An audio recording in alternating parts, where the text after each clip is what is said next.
Bismillahirrahmanirrahim. Assalamualaikum. Pada video kali ini kita akan tengok contoh macam mana kita nak gunakan switch ya. Macam mana kita nak gunakan switch sebagai masukan, dan seterusnya kita nak configure switch. Dalam banyak-banyak switch, katakan kita berminat untuk baca input daripada switch A, B, C dan D contohnya. Macam mana kita nak configure maklumat tersebut di dalam kill. Dan seterusnya, untuk contoh kali ini kita akan gunakan switch dengan dua jenis masukan yang berbeza dan juga output LED dengan dua output yang berbeza. Di sini kalau tuan-tuan tengok, kita ada satu common anode LED, satu lagi common cathode LED. Macam mana kita nak kenal common anode LED? Kita dapati bahawa anode bagi LED ni, bahagian anode bagi LED ni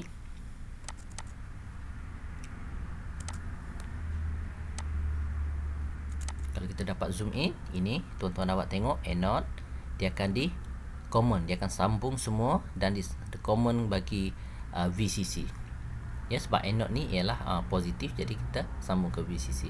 Manakala untuk common cathode ni pula, bahagian cathode LED ini ya, dia akan disambung ke ground, common ke ground ya. Dan untuk contoh ni saya gunakan port yang sama, iaitu port B, cuma pada pin yang berbeza. Untuk common anode saya gunakan port B0 hingga B7. Untuk common cathode kita gunakan port B8 hingga port B15 ya. Itu untuk output. Untuk input pula ada dua masukan juga. Satu ialah active low, switch active low connection. Satu lagi active high connection. Kalau macam yang atas ni, bahagian atas ni yang saya labelkan sebagai switch A, B, C dan D, ini ialah active high connection. Kenapa active high? Sebab switch ni bila kita aktifkan dia ataupun bila kita tekan dia, dia akan sambungkan port A0 ni melalui talian ni ke VCC. Dalam keadaan ia tidak ditekan, pin ni dia akan sambung ke ground melalui R16. Fungsi R16 ni ialah untuk limitkan current yang mengalir daripada port A ke ground. Ya, kalau kita tak letak R16 ni, current akan mengalir tanpa dapat dihadkan jumlah current tersebut, menyebabkan berlakunya litar pintas. Sebab tu kita perlukan kepada R16 ya. Okey, itu untuk active high. Yang di bahagian bawah ni pula, kalau tuan perhatikan, ini ialah active low. Kenapa? Sebab bila switch ni kita aktifkan, maknanya bila saya tutup switch ni, saya on switch ni ya, port A8 ni dia akan terus bersambung ke ground. Beza dengan tadi, bila kita aktifkan dia akan sambung ke VCC. Bila kita tak tekan, baru dia sambung ke ground. Yang ni pula, bila kita tekan dia akan sambung ke ground. Bila kita tidak tekan, yang ni tidak tekan, dia akan sambung ke VCC. Sebab tu kita panggil ini ialah active low input ya. Beza dengan atas tadi, active high dengan active low input. Okey, itu untuk switch ya. Dan untuk setiap switch yang daripada jenis yang berbeza dan juga output yang berbeza, cara configure kita ataupun cara kita nak gunakan dia tu berbeza dalam kill nanti ya. Okey, kita masuk dalam kill. Jadi pertama-tama sekali dalam kill ni, rules dia, bila kita nak pakai, kita nak aktifkan apa-apa port, kita kena aktifkan clock dulu. Jadi dalam meter ni, kalau tuan-tuan tengok, saya pakai port A dan port B ya. Port A semua saya pakai, port B saya pakai, port C walaupun saya sediakan connection di sini, tetapi saya tak sambung ke mana-mana. Jadi saya boleh untuk tidak aktifkan port C, tapi kalau saya aktifkan pun tak ada masalah. Cuma pembaziran tenaga berlakulah di situ ya. Seterusnya, selepas kita dah aktifkan port-port yang kita nak pakai, step yang kedua ialah kita kena configure GPIO. Kita kena configure setiap port ni. Kita sama ada kita nak jadikan dia sebagai input pin ataupun output pin, ataupun kalau dia ialah mix pin, kita nak tentukan pin yang mana sebagai input dan pin yang mana pula sebagai output. Ya. Seterusnya, bila kita dah selesai bagi clock dan kita configure input output, maka STM ni telah ready untuk terima signal daripada switch, daripada input, ataupun dah ready untuk hantar signal kepada output untuk kita paparkan pada LED, ya. Dalam contoh ni LED lah. Tetapi output ni dia boleh jadi 7 segment, dia boleh jadi LCD, dia boleh jadi buzzer, dia boleh jadi motor controller, macam-macam lah. Baik. Okey, dalam contoh saya ni untuk port A, saya sambung dia ke switch ni, port A0, 1, 2, 3, 8, 9, 10, 11, saya sambung ke switch. Manakala port A4, 5, 6, 7, ya, 4, 5, 6, 7, saya tak sambung ke mana-mana. Tak ada, saya tak pakai. Di sini ada, tetapi bila saya tak sambung ke mana-mana, jadi dia akan berhenti di sini sajalah, ya. Begitu juga dengan port A 12, 13, 14, 15. Kita tak sambung ke mana-mana. Jadi pada masa kita nak configure GPI input output nanti, kita boleh ignore lah, kita boleh abaikan untuk 88 port yang kita tak sambung tu. Okey. Sekarang kita cuba masuk ke kill. Okey. Di kill, bila kita nak tulis program standard, ya, perkara pertama yang kita perlu ada ialah comment. Comment ni berkenaan dengan kod yang kita tulis ni. Siapa penulis kod, bila ditulis, untuk apa kod ni kita tulis, ya. Seterusnya, kita bagi tahu compiler ni, kita tulis kod ni untuk STM32. Jadi compiler akan buka file untuk STM32 lah nanti, ya. Okey. Seterusnya ya. Okey, seterusnya kita start buat program kita. Main program ikut format C. Kemudian ini ialah arahan untuk kita on clock bagi port-port yang kita pakai.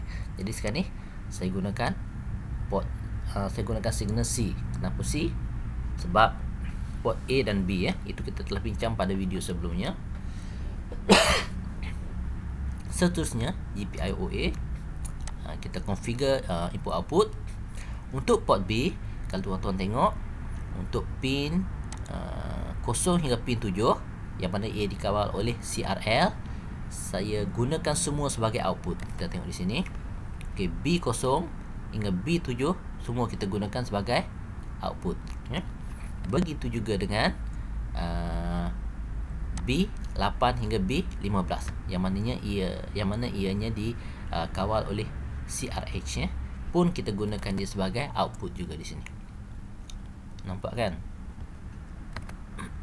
Seterusnya untuk port A CRL ni, seperti mana yang kita tahu, dia digunakan untuk configure pin 0 hingga 7.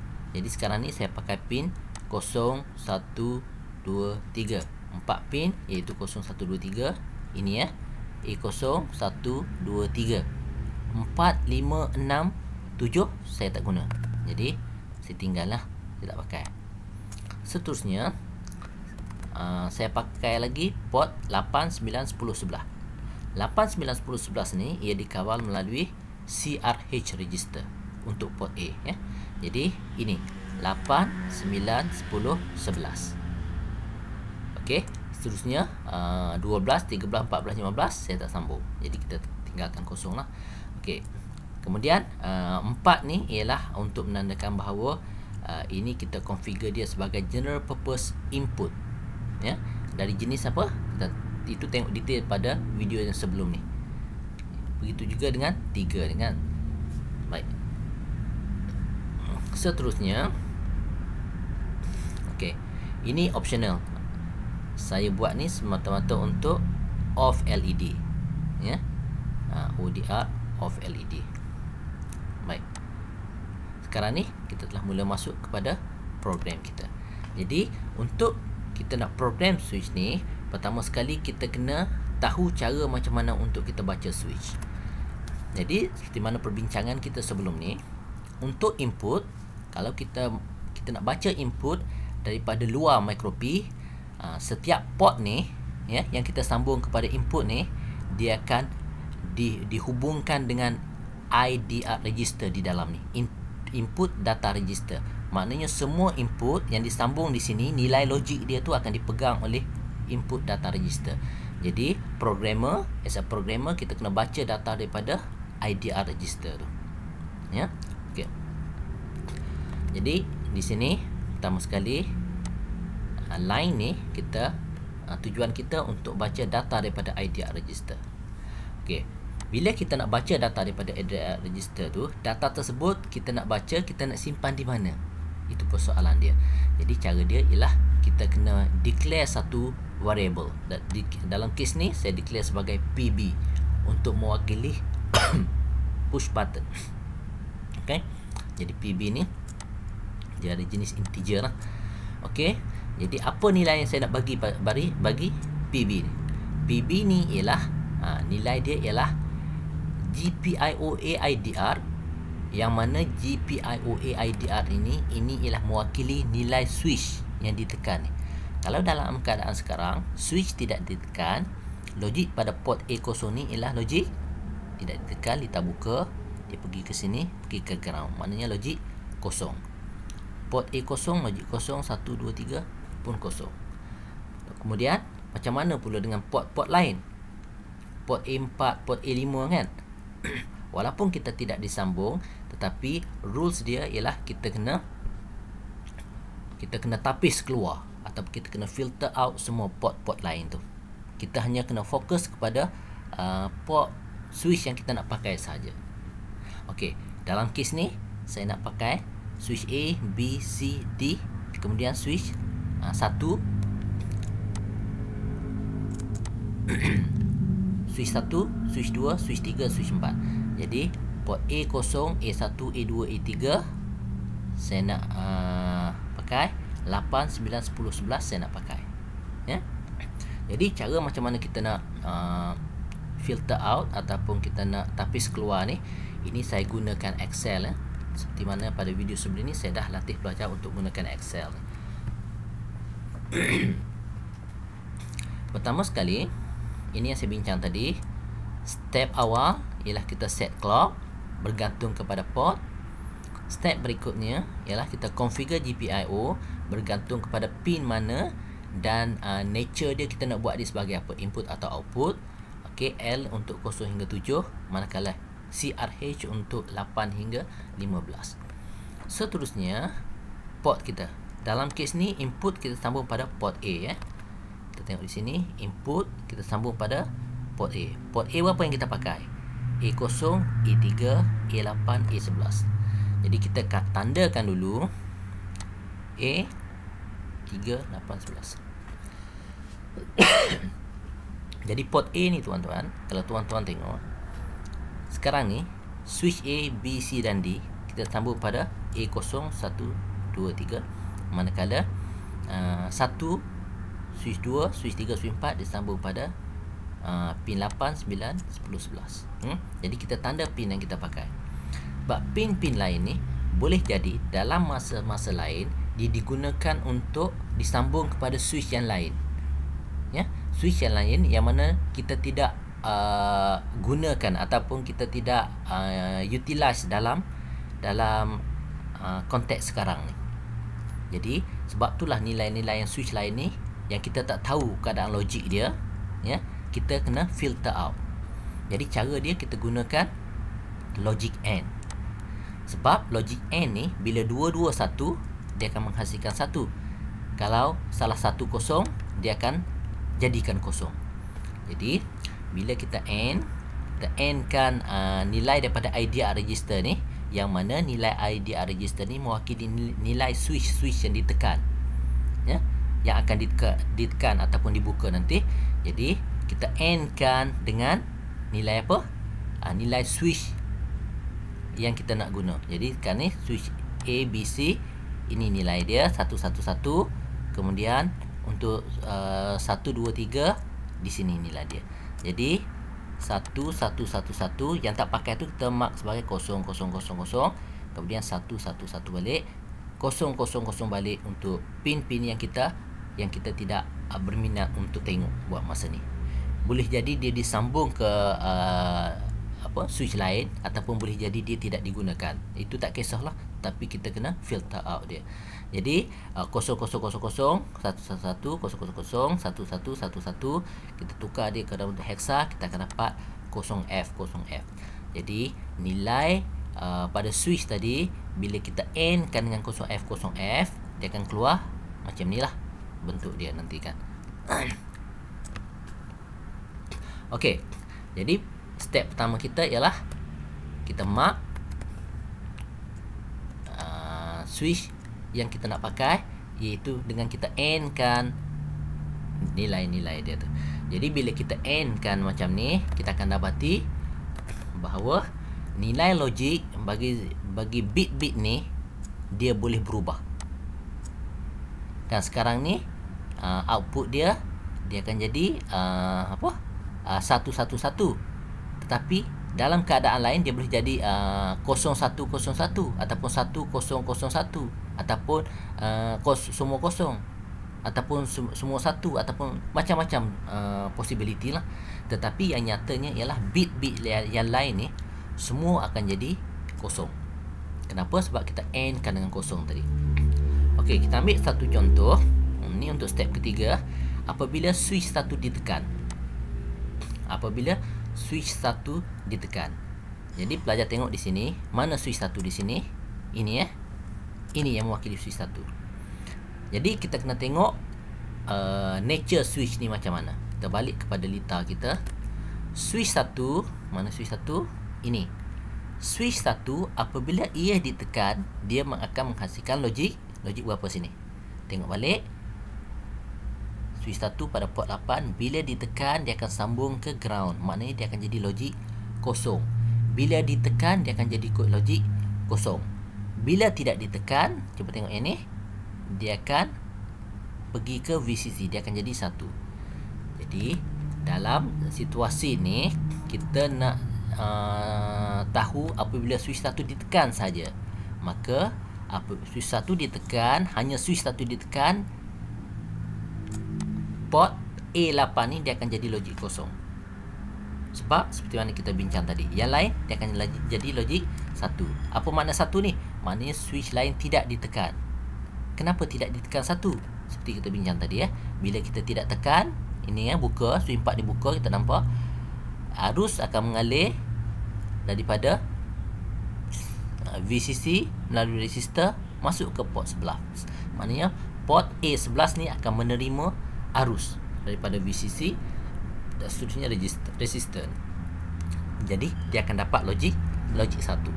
Bila tidak ditekan logik 1, bila tekan logik kosong. Itu. Nampak kan? Kemudian untuk switch A pula macam mana? Oleh sebab kita dah mark untuk switch A ni, maka dalam kes ni kita kena tengok nilai logik bagi switch A. Switch A tidak ditekankan kita, sebab kita hanya nak tahu pada switch 1 saja. Switch A pula, ini switch A, bila kita tidak tekan dia, cuba kita tengok port A0 ni dia akan dapat disambung kepada kosong. Dalam keadaan tidak tekan, dia akan sambung ke ground, jadi dia akan dapat logik kosong. Begitu juga dengan switch B, switch C dan juga switch D. Jadi sini semua kosong. Okey.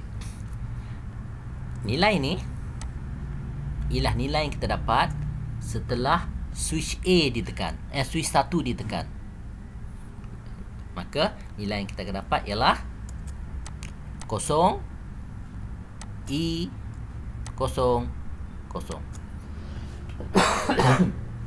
Okey, ini 0 I 0 0. Kita tukar kepada hexa. Seterusnya kita simulate pula situasi apabila switch 4 ditekan. Switch 4 ditekan, kita akan dapati kat mana kita nak ubah switch 4. Kita tengok di sini. Switch 4, mana switch 4? Ini dia disambung ke port A11.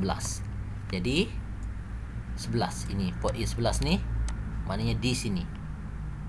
Switch 4 ni. Ini saya telah tandakan dengan warna hijau. Jadi ingat, untuk switch active low ni, bila kita tekan dia, kita akan dapat dia logic low. Maka dalam kes ni, apabila switch 4 ditekan, dia akan jadi low, yang lain akan jadi 1. Manakala switch A hingga D kita tak tekan, masih kekal kosong lah. Bahagian ni sebab dia active high kan, yang bawah ni active low. Yang switch 1 hingga 4 ni active low. Jadi kita tukar kepada hexa, kita akan dapat kosong. Ini 7 0 0. Jadi kita tanda 07 00. Okey, sekarang kombinasi antara dua. Apabila switch switch 1 dan switch 4 ditekan secara serentak, maka switch 4 di sini, ya, switch 1 di sini. Bila ditekan serentak, maka dua-dua ni akan jadi kosong. Kenapa? Sebab dia active low. Okey, dan yang tidak ditekan akan jadi 1. Jadi kita dapatkan nilai dia dalam hexa 0110 ialah 600. Jadi kita tulis di sini 0600. Okey. Okey, kita cuba buat untuk 3 keadaan ni dulu. Kita akan masuk ke dalam coding kita. Okey. Situasi pertama sekali, okey, untuk coding kita akan tulis menggunakan if, else if. Sebab dia ada banyak condition kan. If, jika kondisi pertama betul, jika tidak, dia akan check kondisi kedua. Jika tidak, dia akan check kondisi ketiga. Jika tidak, dia akan check lagi dan lagi. Ini tuan-tuan telah belajar dalam C programming, ya. Sebab itulah untuk subjek ni dia syaratkan pelajar perlu ambil C programming. Okey. Keadaan pertama kalau kita tengok di sini ialah apabila switch 1 ditekan. Switch 1 ditekan, apa condition dia? E 000. Jadi sini kita kena check if push button nilai PB ni. Nilai PB ni maknanya nilai dalam ni lah. Nilai dalam ni. Jika nilai dalam ni sama dengan E000, ya. Ini bila dia ada dua tanda sama dengan ni, maknanya ini ialah equal to E000. Maka apa kita nak buat? Kalau switch tu nyala pada E000, jika switch 1 ni ditekan, maknanya logik pada E000. Apa kita nak buat pada display kita ni? Katakan kita nak paparkan E. E di mana? E di sini. Kita nak paparkan E, ya. Okey, jadi dalam kod kita nanti kita akan hantar signal E. Kita nak E tadi kan? E ke ODR bagi port B. Kenapa ODR? Sebab untuk kita nak hantar output ke mana-mana port, kita kena hantar melalui ODR register. Ibaratnya ini ialah pelabuhan untuk ekspor. Manakala IDR ni ialah pelabuhan untuk import. Dia hanya akan terima saja signal daripada luar. Yang ni dia akan hanya hantar saja signal yang kita provide ke port B. Okey. Kemudian kenapa E000? Sebab kita nak hantar ke pin 8, 9, 10, 11. Ni ini 8, 9, 10, 11. Jadi tuan-tuan cuba tengok balik lita ni. Ini ialah common cathode. Untuk common cathode, LED ni akan menyala apabila kita beri dia logik 1. Bila kita bagi di sini logik 1, arus elektrik akan mengalir ikut sini dan masuk ke ground, kembali ke ground, maka lita complete LED akan menyala. Okey. Okey, kita cuba simulate yang tu dulu. Ya. Jadi sebelum kita run simulator, kita switch satu ni kita bagi siap-siap. Logic apa tadi? Switch satu ditekan. Jadi yang ni kita buka, yang ni kita buka. Switch satu ditekan, yang lain semua kena buka, ya. Sebab situasi yang kita nak simulate sekarang ni ialah switch satu saja ditekan. Baik. Setiap kali kita tulis coding dalam kill, kita kena build file. Bila tak ada error, maknanya kill telah generate satu object code di dalam file dia, ya. Maka kita boleh terus arahkan Micropy ni untuk baca object code tersebut. Jadi kita boleh run terus. Okey. E kan 1110. E ni dia telah menyalakan E di port B0, B9, B10 dan B11. Kenapa dia blinking? Kita tengok balik dalam kill kita ni. Mula-mula saya hantar E, ya. Kemudian kita bagi delay secukupnya untuk E menyala ni dalam satu tempoh yang lebih lama. Kemudian kita arahkan Micropy untuk padamkan E tu tadi. Kita tukar kepada 0 dan kita bagi delay lagi. Sebab itulah kita tengok E tu menyala untuk satu tempoh, kemudian dia padam untuk satu tempoh, kemudian dia nyala balik E tu untuk satu tempoh. Kenapa macam tu? Sebab dia run line by line, kan. Dia nyala, dia bagi delay, dia padam, dia bagi delay, kemudian dia check switch tak berubah, masih lagi E, maka dia akan keluar, dia akan masuk balik, run balik daripada atas, dia baca balik daripada switch. Ya, itu cara flow program kita. Nanti kita akan tengok flow chart. Okey, itu cara flow program kita. Okey, seterusnya kita tengok pula keadaan kedua apabila switch 4 kita tekan. Switch 4 kita tekan, nilai dia ialah 0700. Ini kita dah buat tadi. Macam mana kita dapat 0700 tadi? Ialah kita dapat nilai logik apabila switch tu ditekan lah. Kemudian kita convert nilai binary ni dalam bentuk hexa. Jadi kita akan masuk ke dalam kill. Keadaan kedua 0700. Ya. Apa kita nak buat kalau 0700? Katakan kita nak paparkan 7 di LED yang sama. Sebab tu kita letak di sini. Tetapi kalau 7 tu kita nak papar di sini. Ya, di 12, 13, 14, 15 boleh juga, tak ada masalah. Cuma 7 ni kita letak di sini. Instead of 07 kita tukar kepada masuk di sini pula. Tukar dia kepada 70. Ya. Kita tengok apa jadi. Kita build file. Kita pergi di sini. Stop. Okey, kita run balik. Okey, ini switch masih lagi switch 1. Sekarang saya nak buka switch 1, saya nak tekan switch 4.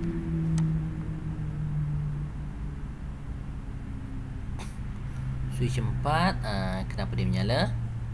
Tak buat blinking. Sekejap kita tengok.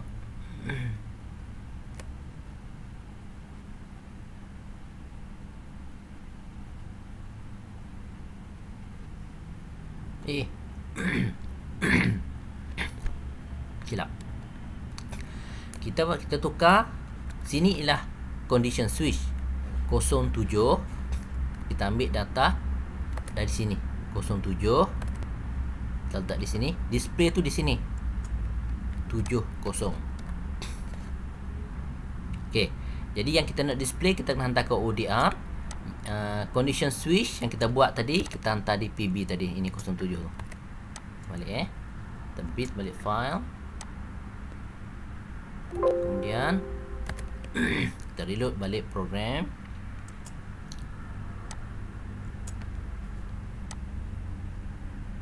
Okey. Jadi 7 dah blinking di sini. Di pin 12, 13, 14, 15, bukan 8, 9, 10, 11. Ya. Okey. Tetapi cuba tengok apabila kita tekan switch 1. Dia akan nyala lain kan. Bukan yang macam kita nak tadi. Kenapa? Sebab sekarang ni switch 1 dan switch 4 kita tekan serentak. Tetapi dalam program kita tak buat lagi kod untuk apabila switch 1 dan switch 4 ditekan serentak. Yang kita buat tadi hanya satu-satu. Switch 1 sahaja, switch 4 sahaja. Kalau switch 1 dan 4, kita kena buat satu lagi else if. Kita masukkan nilai 0600.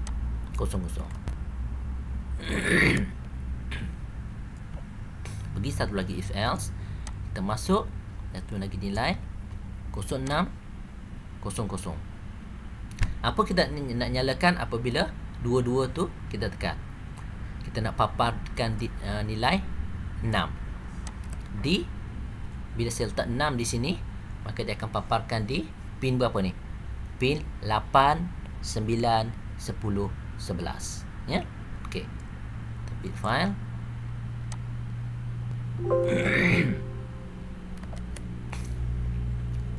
Okey. Kita stop. Kita tengok 1 dan 4 telah ditekan. Kita reload balik. Okey, 6 0110. Dia akan blinking di sini. Okey.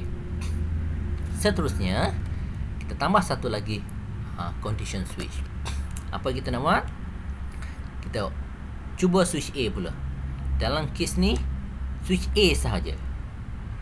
Jadi bila kita nak switch A sahaja, switch 1 hingga 4 tidak ditekan, maka dia akan hasilkan logik kosong. Manakala switch A apabila ditekan, dia akan hasilkan logik 1. Kenapa bila ditekan 1? Yang ni bila tak tekan 1. Sebab ini ialah switch active high. Kita dah bincang tadi kan. Bila kita tekan port A0, dia akan sambung ke VCC. Bila tidak ditekan, dia sambung ke ground. Sebab tu tidak ditekan dia jadi kosong. Bila ditekan dia akan jadi 1. Maka logik dia ialah 0F01. Ini kita tukar dalam bentuk binary 0F01. Maka kita akan kena tambah satu lagi condition dalam kill kita iaitu else if satu lagi. Okay. Else if ni boleh tambah berapa banyak yang kita perlu ya, berdasarkan kepada keperluan program kita. Jadi dalam coding kita boleh tambah apa nilai dia tadi apabila switch A ditekan 0F01. Jadi kita masuk di sini 0F01. Apa kita nak buat? Katakan kita nak paparkan F. Kita nak paparkan F di mana? Katakan kita nak paparkan F tu di sini. Ya. F semua nyala. Okey.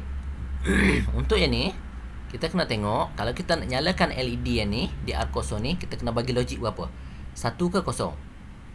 Kalau kita nak nyala, ini ialah common anode. Anode semua disambung ke VCC, maka untuk nyalakan LED ni kita kena bagi logik 0 di sini.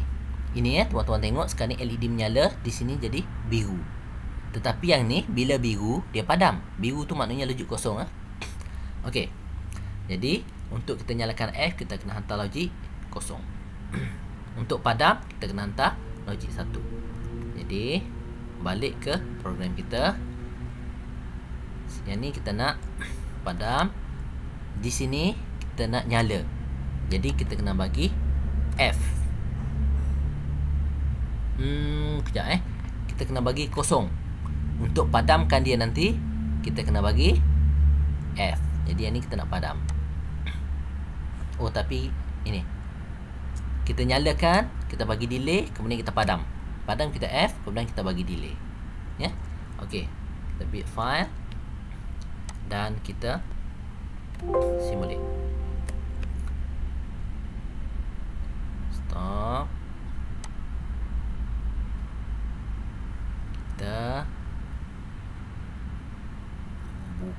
dulu switch ni, switch 1, kita buka switch 4, kita tekan switch A dan kita load simulator.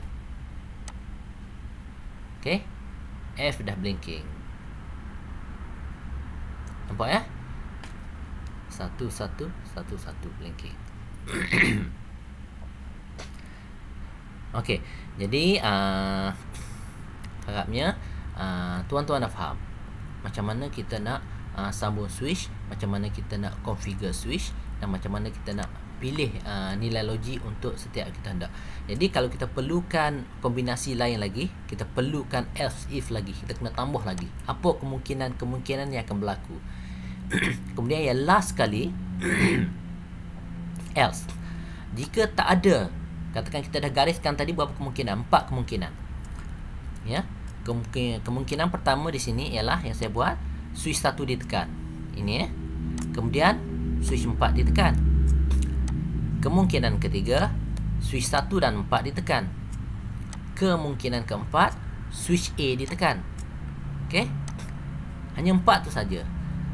Jika tak ada satu pun yang ditekan, apa kita nak buat? Katakan kita nak nyala, kita nak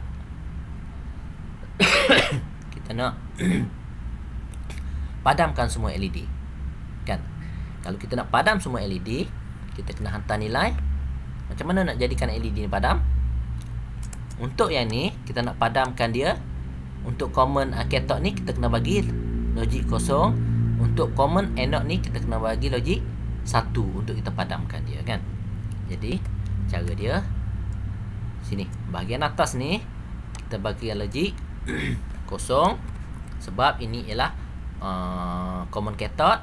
Yang belakang ni kita bagi 1, ya. Untuk ODR ni, ini pun sama, ya. Kalau tuan-tuan tengok, dia ada 4 nibble. 4 nibble ni mewakili 16 bit. Jadi setiap bit mewakili satu LED, ya. Jadi kita tukar dia kepada nilai 00FM. Kita bit file. Okey, kita tengok. Saya akan bukakan switch A. Okey, kita stop dulu. Kita reload. Kita buka switch ni. Okey. So kita akan dapati semua padam. Ya, semua LED padam. Bila kita tekan balik, kita tekan ni, kita cari salah satu daripada kemungkinan yang kita dah buat ni. Ini kan kita ada 4 kemungkinan tadi. Kalau tengok dalam Excel ni, ini switch 1 atau switch 4 atau switch 1 dan 4 atau switch A. Okey. Ini switch 1. Kalau saya tekan pula switch ini switch A, kalau saya tekan pula switch B, dia akan semua padam. Kenapa? Sebab tak ada kebarangkalian kemungkinan yang kita buat untuk switch A dan B ditekan serentak. Sebab tu dia akan masuk dalam kategori else tu tadi. Ya. Okey. Kalau kita buka, tak ada masalah. Kalau kita buka A pun dia tak menyala. Okey. Kalau kita tekan switch 1, okey, ada nyalaan untuk program switch 1 tadi. Tetapi kalau 1 dan 4, ini nyalaan untuk 1 dan 4. Dan 1, 4, kemudian apa lagi yang kita buat tadi? 1, 4. Kalau 4 saja, ini nyalaan untuk 4 saja. Kan? Okey, jadi itulah yang saya nak tunjuk kepada pelajar. Dalam video kali ini, kita telah tengok 2 jenis masukan yang berbeza, active high dengan switch active low. Begitu juga dengan output active high dan juga output active low. Okey, pada video berikutnya kita akan tengok pula macam mana kita nak pakai 7 segment, ya. Jadi itu saja. Terima kasih. Assalamualaikum.